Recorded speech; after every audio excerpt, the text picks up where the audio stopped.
नमस्कार, मी तन्मय टिल्लू. संध्याकाळचे 6 वाजतात आणि आपण पाहताय 6च्या बातम्या. बातमीपत्राच्या सुरुवातीलाच बातमी पुण्यातनं येते, कारण पुण्यातील दीनानाथ मंगेशकर रुग्णालयातील प्रकाराची मुख्यमंत्री देवेंद्र फडणवीसांनी गंभीर दखल घेतली आहे. या घटनेची चौकशी करण्यासाठी धर्मादाय सह आयुक्त पुणे यांच्या अध्यक्षतेखाली चौकशी समिती गठीत करण्याचे आदेश त्यांनी दिलेत. या समितीमध्ये उपसचिव यमुना जाधव, मुंबईतील जे रुग्णालयाचे अधीक्षक आणि विधी आणि न्याय विभागाचे उपसचिव यांचाही समावेश असणार आहे.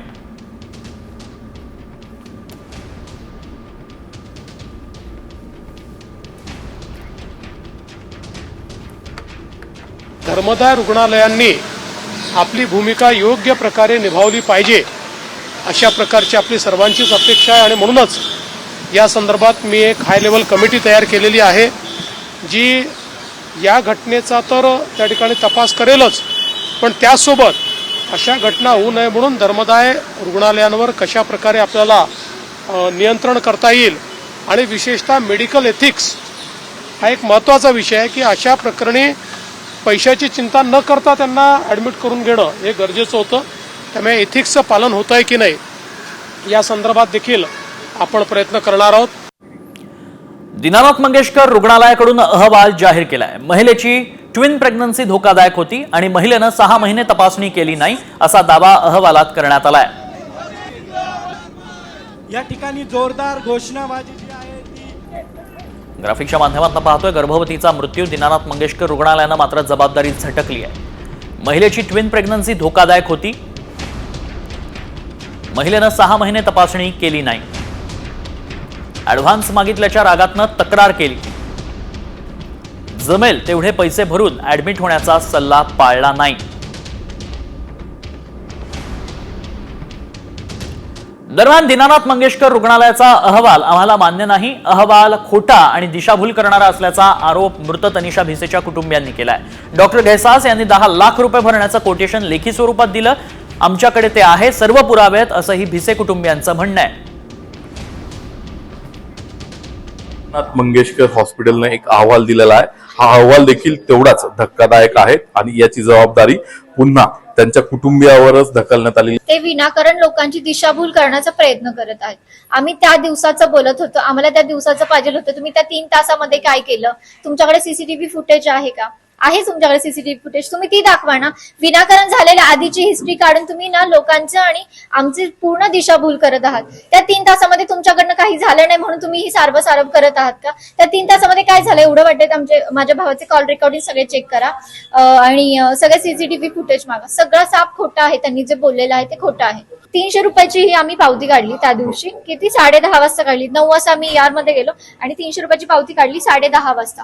म्हणजे ही काय खोटी आहे का? त्यांनी पेशंट सोबत नव्हतं सांगायला पाहिजे की तुम्हाला 20 लाख रुपये भरायला लागतील. ठीक आहे, रिलेटिव्ह सोबत सांगायला पाहिजे होतं. जर तुम्हाला माहिती पेशंट, तुम्ही म्हणताय पेशंटची कंडिशन क्रिटिकल आहे, तुमचं काय काम आहे? आम्ही 3 लाख रुपये घेऊन उभं होतो की नाही? तुमचं काय काम आहे? प्रायमरी ट्रीटमेंट काय करायची? पेशंटचं पोटात दुखणं आहे, पेन किलर वगैरे द्यायची. इथे आम्ही 15 तारखेला 15/3 गेलो. ते काय बोलले की आम्हाला 22 म्हणजे 7 दिवसांनी त्यांनी बोलवलं होतं फॉलोअपला. ठीक आहे, इथे कधी बोलवलं होतं फॉलोअपला? 2-4 बोलवलं होतं. आणि ते बोलले की जर काही मध्ये जास्त त्रास वाटला की तुम्ही डायरेक्ट येऊन ही चिठ्ठी वगैरे दाखवू शकता, आम्ही घेऊ. आणि जायच्या आधी पण आम्ही 7:30 वाजता त्यांना कॉल केला होता त्या सगळ्या बाबतीमध्ये. आणि तुम्ही म्हणताय पेशंटची कंडिशन क्रिटिकल होती, हे होतं, मग तुम्ही 3 तास मध्ये का त्या सगळं हँडल केलं? तर इकडे दीनानाथ मंगेशकर रुग्णालयातील गर्भवती महिला मृत्यू प्रकरणी भाजपच्या महिला कार्यकर्त्या आक्रमक झाल्या. भाजप महिला कार्यकर्त्यांनी अश्विनी घैसास यांच्या रुग्णालयाची तोडफोड केली आहे. त्याला पैसे पाहिजे, पैसे पाहिजे, त्याला पैसे. आम्ही पैसे देणार त्याला. एका स्त्रीचा जीव घेतलाय त्याने, एका स्त्रीचा जीव घेतला आणि आम्ही तोडफोड करतोय अशा अमानुष गुंड्यांची बघा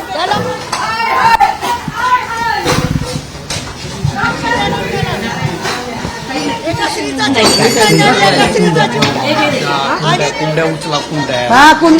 तोडफोड करतोय अशा अमानुष गुंड्यांची नाहीये ना. त्याला पैसे पाहिजे, पैसे पाहिजे, त्याला पैसे. आम्ही पैसे देणार त्याला. एका स्त्रीचा जीव घेतलाय त्याने, एका स्त्रीचा जीव घेतला आणि आम्ही कुंड्या फोडल्या. त्या कारण त्या 2 निष्पाप बाळांच्या आईचा डोक्यावरचं छत्र हरवलंय. ती आई गेली आहे, त्या बाळांचं काय? फक्त तुम्हाला पैसा पाहिजे अरे जर त्या आमदाराच्या पियाच्या बायकोचं जर तुम्ही थोडंही लक्ष देत नाही तर आमच्यासारख्या गरीब सामान्य लोकांनी करायचं काय? फक्त तुम्हाला पैसा हवाय, तुम्हाला क्लिनिकचं वेगळं पाहिजे. अजून कारवाई झाली नाहीये. नाही ना, कारवाई झालीच पाहिजे. कारवाई केली नाही. कारवाई झालीच पाहिजे. कारवाई जोपर्यंत होत नाही तोपर्यंत आम्ही महिला मोर्चाच्या भाजपच्या कार्यकर्ता थांबणार नाही. आम्ही कुंड्या फोडल्या त्या कारण त्या 2 निष्पाप बाळांच्या आईचा डोक्यावरचं छत्र हरवलंय. ती आई गेलीये, त्या बाळांचं काय? फक्त तुम्हाला पैसा पाहिजे. अरे जर त्या आमदाराच्या पियाच्या बायकोचं जर तुम्ही थोडंही लक्ष देत नाही तर आमच्यासारख्या गरीब सामान्य लोकांनी करायचं काय? फक्त तुम्हाला पैसा हवाय, तुम्हाला क्लिनिकचं वेगळं पाहिजे. अजून कारवाई झाली नाहीये. नाही ना, कारवाई झालीच पाहिजे. कारवाई केली नाही. कारवाई झालीच पाहिजे. कारवाई जोपर्यंत होत नाही तोपर्यंत आम्ही महिला मोर्चाच्या भाजपच्या कार्यकर्ता थांबणार नाही. पुण्यातील दीनानाथ मंगेशकर रुग्णालयामध्ये गर्भवतीचा मृत्यू झाल्यानंतर शिवसैनिक आक्रमक झाले. संतप्त शिवसैनिकांनी मंगेशकर रुग्णालयातील अधिकाऱ्यांच्या अंगावर चिल्लर फेकली, निषेध केला. रुग्णालयावर कारवाईची मागणीही करण्यात आली.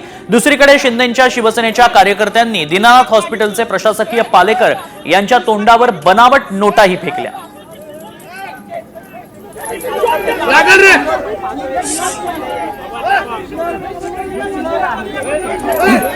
20 लाख मागितले होते त्याचे. 20 लाख मागितले होते त्याचे.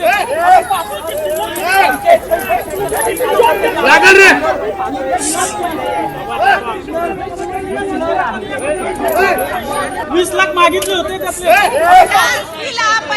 पैसे पूर्ण भरले नाहीत म्हणून त्या स्त्रीचा त्यांनी जीव घेतलेला आहे आणि आज आम्ही त्यांना चिल्लर भेट दिलेली आहे आणि यांची लायकी चिल्लरपेक्षा वाईट आहे. खऱ्या अर्थाने एका 2 छोट्या बालकांना जन्म दिल्यानंतर त्या ताईचा जीव गेलेला आहे. मंत्रालयातून वैद्यकीय मदत कक्ष मुख्यमंत्री सहाय्यता निधीमधून यांना फोन केला होता की तिथे तुम्ही त्यांना तात्काळ त्यांच्यावर उपचार करा, तुम्हाला जो काही तुमचं बिल असेल ते भरून दिलं जाईल. तरी देखील या हॉस्पिटलनी काही त्यांना न जुमानता ती ताई त्या ठिकाणी तडपडत राहिली आणि तिला दुसऱ्या हॉस्पिटलमध्ये न्यावं लागलं आणि या सगळ्या वेळेमध्ये तिचा जीव गेलेला आहे. या ठिकाणी या प्रशासनाला भीक लागलेली आहे आणि लोकांची लूट करतात आणि त्यामुळे या ठिकाणी आम्ही चिल्लर त्यांना भेकून भीक दिलेली आहे. आता भीक देण्याचं गुन्हा आहे का इथे? मृत्यू झाल्यानंतर शिंदे गट देखील आक्रमक झाला. शिंदे गटानं मंगेशकर रुग्णालयाबाहेर तिरडी आंदोलनही केलं. तसंच प्रशासनाला जाग येण्यासाठी आसूड आंदोलन करण्यात आलं. जय भवानी. जय भवानी.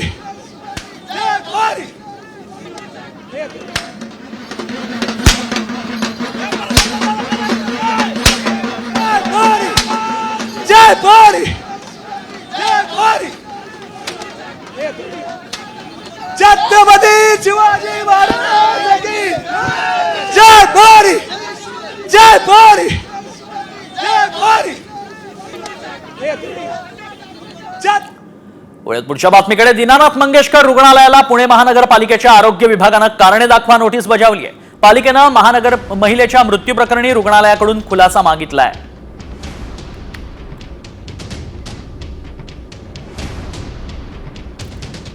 दरम्यान दीनानाथ मंगेशकर रुग्णालयातील प्रकरणावरून संजय राऊतांनी आता संताप व्यक्त केला. एका मातेचा करुण अंत होतो, फडणवीस काय करतायत असा सवाल राऊतांनी विचारलाय.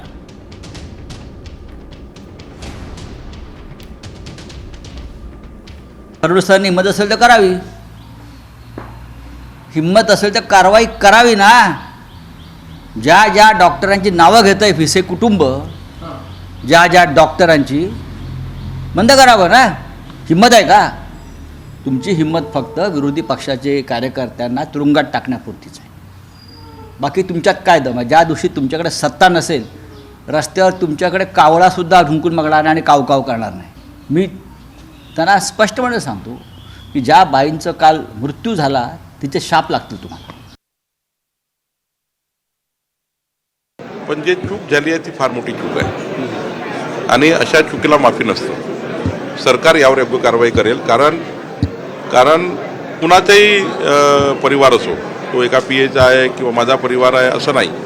सर्वसाधारण गरीब माणसाला सुद्धा अशा पद्धतीचं कुठलंही त्या ठिकाणी अशी आरोग्यसेवा न देणे आणि मुजोरगिरी करणे आणि एक प्रकारची मोगलशाही आहे. ही गंभीर घटना आहे. या गंभीर घटनेची दखल स्वतः माननीय मुख्यमंत्री उद्या पुण्यात आहे, मी आहे, याची दखल आम्ही घेतली, अजितदादा आहेत. त्यामुळे आम्ही सर्व दखल घेऊ आणि कुणाला आम्ही सोडणार नाही.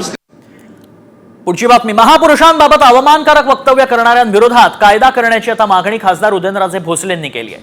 आणि एवढंच नव्हे तर 12 एप्रिलला छत्रपती शिवाजी महाराजांच्या पुण्यतिथीनिमित्त रायगडावर होणाऱ्या कार्यक्रमात केंद्रीय गृहमंत्री अमित शहांनी घोषणा करावी अशी अपेक्षाही त्यांनी व्यक्त केली आहे. शिवाजी महाराजांच्या पुण्यतिथीनिमित्त गृहमंत्री अमित शहा आणि महाराष्ट्राचे मुख्यमंत्री फडणवीस किल्ले रायगडावर जाणार असून यावेळी घोषणा करतील असं उदयनराजेंचं म्हणणं आहे. दरम्यान हा कायदा झाला तर शिवरायांबद्दल आक्षेपार्ह वक्तव्य करणाऱ्या प्रशांत कोरटकर, राहुल सोलापूरकरवर कारवाई होणार का असा सवाल विचारला जातोय.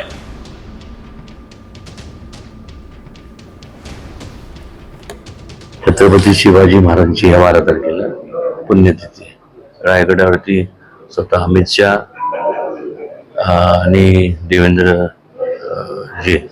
अमित शहाजी आणि देवेंद्रजी दोघं येणार आहेत. त्या ठिकाणी पुन्हा एकदा माझी म्हणण्यापेक्षा एकटं नाही, जेव्हा मी माझी म्हणतो म्हणजे मी लोकांची, जनतेची अशी जी मागणी आहे ती त्यांनी त्या रायगड ही छत्रपती शिवाजी महाराजांची राजधानी आणि त्या राजधानीवरनं घोषणा होणं या सगळ्या बाबींची त्याला एक आगळं वेगळं महत्व प्राप्त होईल. पुढची बातमी. राजकीय वर्तुळातनं खासदार संजय राऊतांनी प्रफुल्ल पटेलांवर जोरदार हल्लाबोल केला. इतिहास काढला तर पटेलांना महाराष्ट्र सोडावा लागेल असा इशाराच राऊतांनी दिलाय. दाऊदच्या हस्तकाशी संबंधांचे प्रफुल्ल पटेलांवर आरोप झालेत असंही त्यांनी यावेळी म्हटलं. राज्यसभेत वक्फ दुरुस्ती विधेयकावरील चर्चेदरम्यान प्रफुल्ल पटेल आणि संजय राऊतांमध्ये चांगलीच जुगलबंदी झाली. यावेळी पटेलांनी केलेल्या टीकेला राऊतांनी प्रत्युत्तर दिलंय.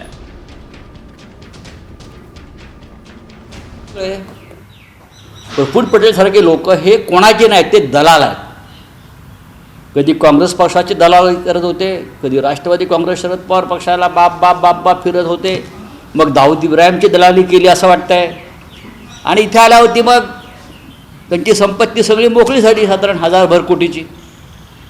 अशा लोकांनी संसदेमध्ये उभं राहून त्यांची बोलण्याची लायकी आहे का? आणि मी प्रफुल्ल पटेलला सांगतो, माझा नादाला लागू नको, नागडा करीन. तिथे भाजपच्या लोकांना चमचेगिरी करून दाखवत होते काल. त्यांच्या अशा घाण दळभद्रांच्या तोंडाला लागणं म्हणजे महाराष्ट्राचा अपमान. हे शत्रू आहेत महाराष्ट्राचे. दरम्यान संजय राऊतांनी केलेल्या टीकेला प्रफुल्ल पटेलांनी ट्विट करत प्रत्युत्तर दिलंय. अंगूर खट्टे है असा मजकूर त्यांनी ट्विटमध्ये वापरलाय. एक्सवरती त्यांनी एवढंच ट्विट केलंय आणि संजय राऊतांना ते टॅग करायला काही विसरलेले नाही.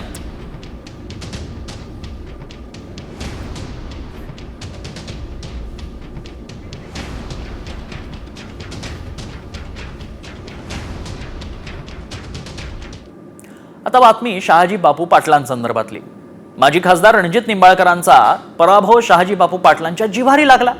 ज्यांनी आपल्याला पाणी दिलं त्याला आपण घरी बसवलं आणि ज्यांनी आपलं पाणी अडवलं त्यालाच आपण लोकसभेत पाठवलं असं म्हणत भरसभेत शहाजी बापूंनी स्वतःच्याच तोंडात मारून घेतली. भाऊ सांगेल तिथं त्याच चिन्हाला मत द्यायची. आईची शपथ तुम्हाला हात वर करा, देणारा नाही खरा हात वर करा. मला ज्यांनी पाणी अडवलं त्याला खासदार करून पाठवलं, जे पाणी देणारा घरात बसवला आपल्या काय माणसं आपण का बघून केलं आपण कशासाठी पाठवलं. आज त्या माणसाने इथे एवढा सत्कार घ्यावा होता, त्या माणसाला हात घेतला नाही. गोष्ट काळजाचा कुठली.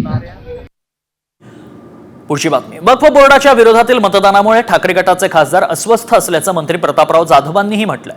तसंच ठाकरे गट फुटल्याशिवाय राहणार नाही असा मोठा दावा जाधवांनी केला. मुस्लिमांच्या लांगुल चालनासाठी हा कायदा आणलाय, तुम्हाला तोडल्याशिवाय आम्ही राहणार नाही असं प्रत्युत्तर अंबादास दानवेंनी दिलंय.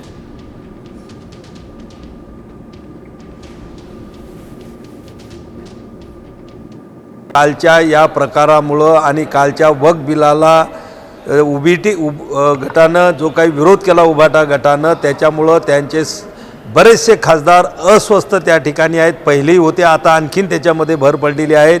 आणि काही आमदाराच्या सोबतसुद्धा आमची चर्चा झाली, ते सुद्धा त्यांनी नाराजी व्यक्त केली की बाबा आम्ही किमान या वक्फ बिलाला विरोध करायला नको होता. कारण वक्फ बोर्डाविषयी काय भूमिका आहे, त्यांची काय भूमिका आहे आणि आमची काय भूमिका आहे. आम्ही भूमिका यांनी तर मुस्लिमांच्या लांगोल चालण्यासाठी वप आणतं असं भाषण आहे का अमित शहाचे, किरण रिजिजूंचे? ऐका ना, ते त्यांना पटत असेल तर त्यांना लाख लाभ आहे. मला असं वाटतं तुम्हाला तोडल्याशिवाय आम्ही राहणार नाही.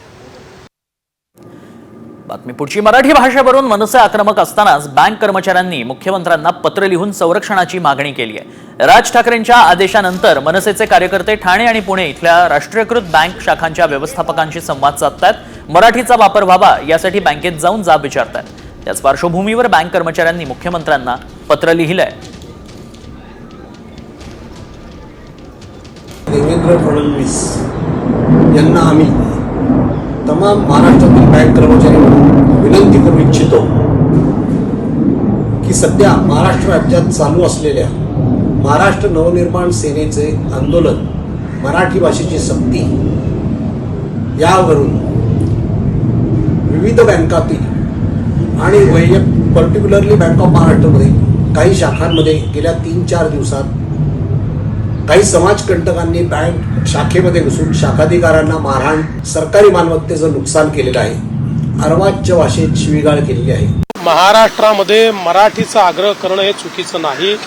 तो आग्रह कोणीही करू शकतं, केला तरी त्यात काही वावगं नाही. पण असा आग्रह करताना कायदा हाती घेणं चुकीचं आहे. कायदा जर हाती घेतला गेला तर कडक कारवाई केलीच जाईल. वळ्यात पुढच्या बातमीकडे. माजी नगरसेवक अभिषेक घोसाळकरांची पत्नी तेजस्वी घोसाळकरांनाच आता व्हॉट्सअप ग्रुपवरनं धमकी देण्यात आली आहे. अभिषेक घोसाळकर हत्या प्रकरणातील प्रमुख साक्षीदाराला जीवे मारण्याची धमकी देण्यात आली. दरम्यान याच संदर्भात बोरिवली MHB पोलीस ठाण्यात गुन्हा दाखल करण्यात आलाय. प्रमुख साक्षीदार लालचंद पाल यांना मारण्याची धमकी देण्यात आली आहे.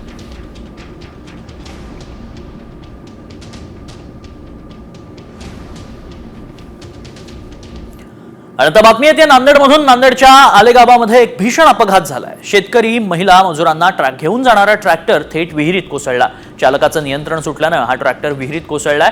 तर या दुर्दैवी घटनेत 7 जणांचा मृत्यू झाल्याची माहिती मिळते. दरम्यान हा मृत्यूचा आकडा आणखी वाढण्याची शक्यता आहे. तर मुख्यमंत्री देवेंद्र फडणवीसांनी मृतांच्या नातेवाईकांना 5 लाखाची मदत जाहीर केली आहे.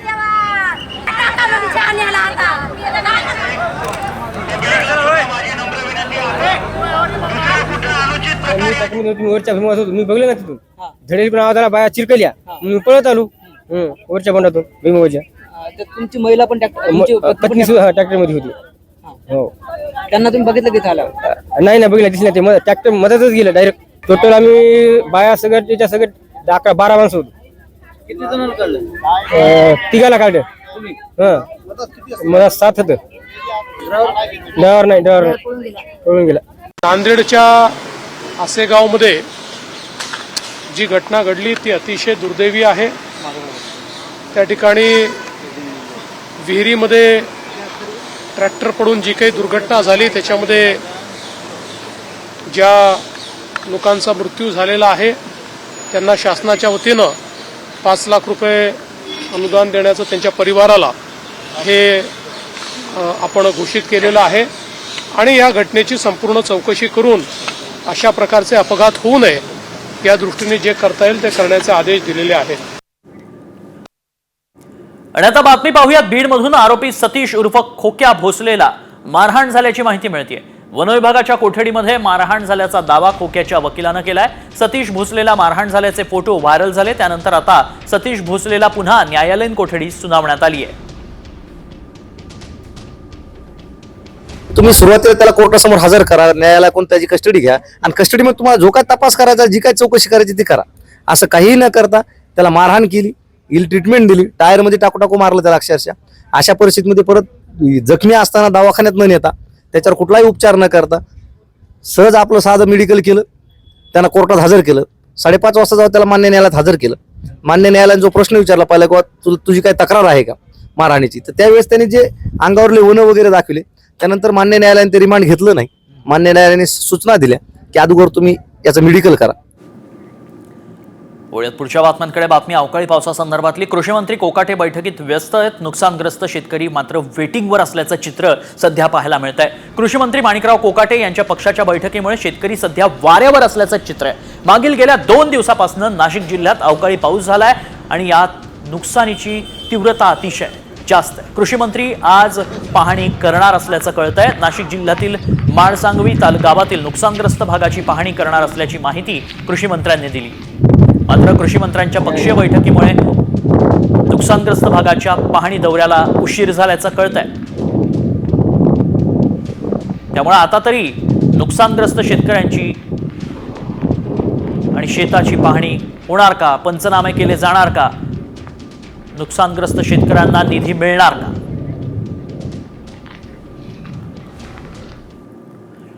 बार्शी तालुक्यातही वादळी वाऱ्यासह अवकाळी पावसानं हजेरी लावली. अचानक आलेल्या पावसानं मका, द्राक्ष बागांना फटका बसलाय. पावसानं नुकसान झालेल्या शेतीचे पंचनामे करण्याची शेतकऱ्यांची मागणी आहे.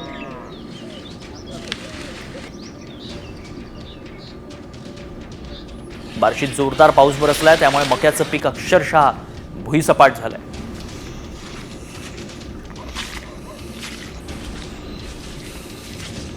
वादळी वाऱ्यामुळं गारपीट अति गारपीट झालेली आहे. नुकसान जवळजवळ 100% नुकसान झालेलं आहे. जवळजवळ 80-90 हजारची मका आज ह्याला 5,000 सुद्धा कोण द्यायला तयार नाही.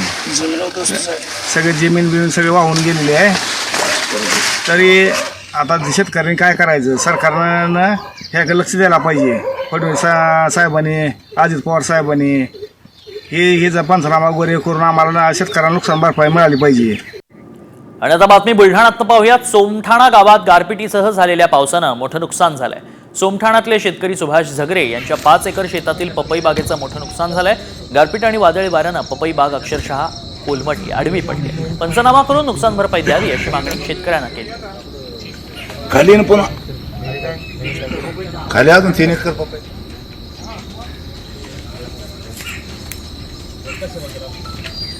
ही बघ पपईची अवस्था.